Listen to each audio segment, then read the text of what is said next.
বারবার করে ডিফেন্সের তরফ থেকে দাবি করা হচ্ছে যেখানে অপরাধীর একটা শুধরে যাওয়ার সুযোগ রয়েছে তাকে শুধরানোর সুযোগ দেওয়া উচিত, কিন্তু পাল্টা এই দাবিও এলো সঞ্জয় যেখানে তার ওপরে দায়িত্ব ছিল রোগীদের উন্নয়নে, রোগীদের দেখভাল করা, সেই সিভিক ভলান্টিয়ার অর্থাৎ সে রক্ষকই ভক্ষক, তার কঠোর সাজা ফাঁসি হওয়া উচিত।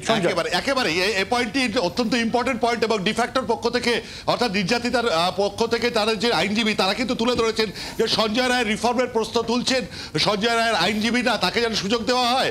এই সঞ্জয় রায় তিনি তো সিভিক ভলান্টিয়ার হিসেবে হাসপাতালের রোগীদের দেখভাল করা তার দায়িত্ব ছিল, যার ওপর দেখভাল করার দায়িত্ব ছিল, রোগীদের দেখভাল করা তাদের রক্ষা করার দায়িত্ব ছিল, তিনি এই ঘটনার সঙ্গে যুক্ত। সুতরাং তারা ইঙ্গিত করতে চাইছেন যে তার আর রিফর্মের কোন জায়গা রয়েছে, এর জন্য সর্বোচ্চ সাজা তারা কিন্তু দাবি করছেন এই মুহূর্তে। এবং সিবিআই যেটা বলছেন সোসাইটির কনফিডেন্সের জন্য হাইয়েস্ট পানিশমেন্ট দরকার।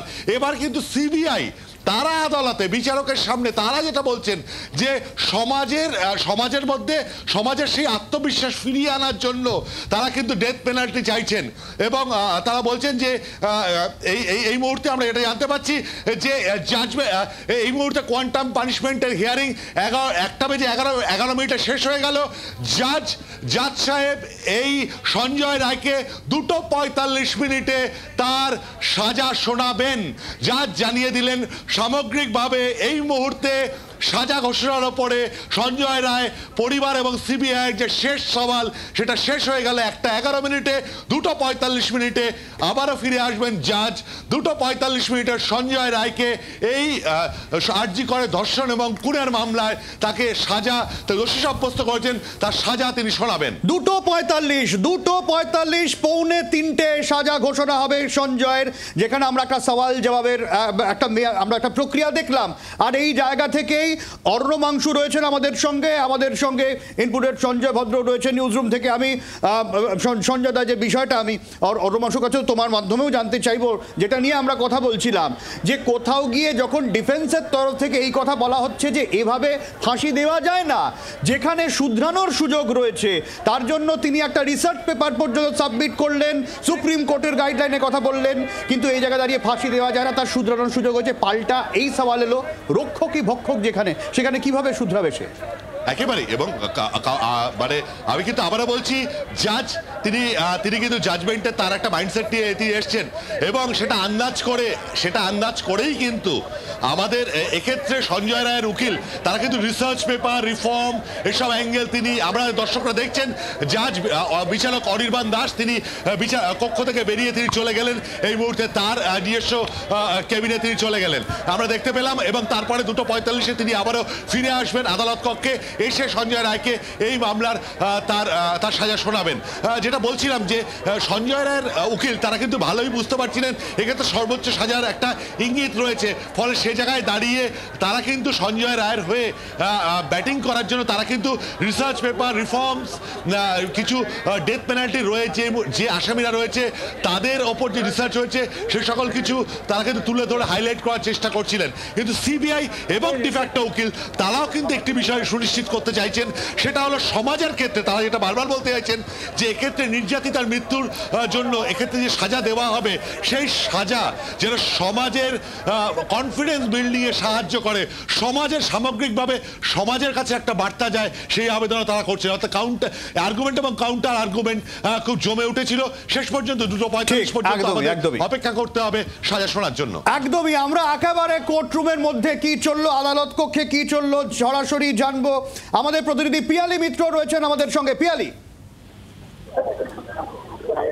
36 নাগাদ আজকে 12:30টার সময় রায় ঘোষণা করার কথা ছিল এবং কোর্টের ভেতরের যে গত 45 মিনিটের পুরো অ্যাক্টিভিটিটা তোমাকে জানাবো। প্রথমে জাজ আসার পর জানতে চান নিহত ছাত্রীর বাবা মা রয়েছেন কিনা, তারপরে অর্ডার দেওয়া হয় সঞ্জয় রায়কে নিয়ে আসার জন্য। কড়া নিরাপত্তার ঘেরাটোপে সঞ্জয় রায়কে নিয়ে আসা হয়। সঞ্জয় রায়কে 12:41 নাগাদ কোর্টরুমে নিয়ে আসা হয়। তারপর বিচারক তার উদ্দেশ্যে যেটি জানান যে তার বিরুদ্ধে যেটা অভিযোগ ওঠে যে তিনি হাসপাতালের ভেতরে ঢুকে একজন কর্তব্যরত চিকিৎসককে ধর্ষণ করেন এবং সেই আঘাতের জেরে তার মৃত্যু হয় এবং তার সঙ্গে খুন করা হয় এবং তার জেরে তাকে যে ধারাতে দোষী সাব্যস্ত করা হয়েছে তার সপক্ষে তার কিছু বলার আছে কিনা।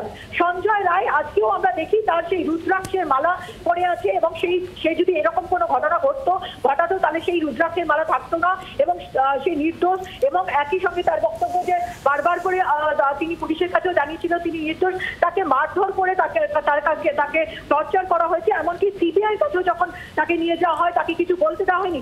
সঞ্জয় রায় একই কথা বলতে থাকেন এবং বিচারক যেটা স্পষ্টভাবে জানিয়ে দেন যে এর আগেও তিনি নিজেকে নির্দোষ বলে দাবি করেছেন, কিন্তু বিচারকের কাছে যেটা বিচার্য বিষয় যে এভিডেন্স সিবিআই তরফ থেকে পেশ করা হয়েছে তাতে বিচারক হিসাবে তার মনে হয়েছে যে প্রসিকিউশনের তরফ থেকে যে সমস্ত অভিযোগ আনা হয়েছে তার প্রমাণ তারা করতে পেরেছেন এবং তার ভিত্তিতেই তাকে দোষী সাব্যস্ত করা হয়েছে।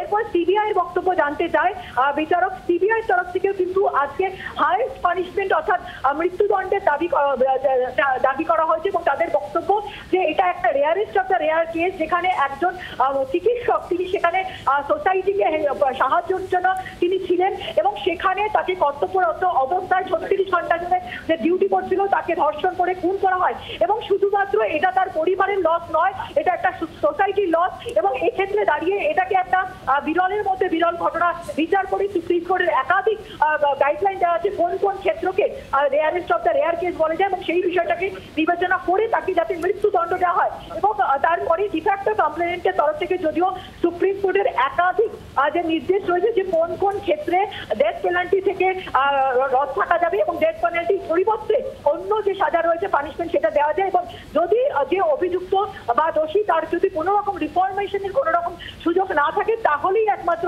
ডেথ পেনাল্টি দেওয়ার অবকাশ রয়েছে, সেই বিষয়ে তারা যুক্তি দেন এবং ডিফেন্স বাদ দিলে ডিফ্যাক্টোর তরফ থেকে অর্থাৎ মৃত ছাত্রীর বাবা মার তরফ থেকে যিনি আইনজীবী তিনিও কিন্তু একেবারে সর্বোচ্চ সাজা অর্থাৎ মৃত্যুদণ্ডের দাবি করেন এবং ইতিমধ্যেই কোর্ট যেটা জানিয়েছে যে তিনি সব পক্ষের বক্তব্য শুনেছেন এবং তিনি এবার জাজমেন্টটা লিখবেন এবং দুপুর 2:45 তিনি কোর্ট ফের বসবে এবং সেই সময় তার সাজা কি হয় অর্থাৎ মৃত্যুদণ্ড না যাবজ্জীবন সেই বিষয়ে তিনি নির্দেশ দেবেন।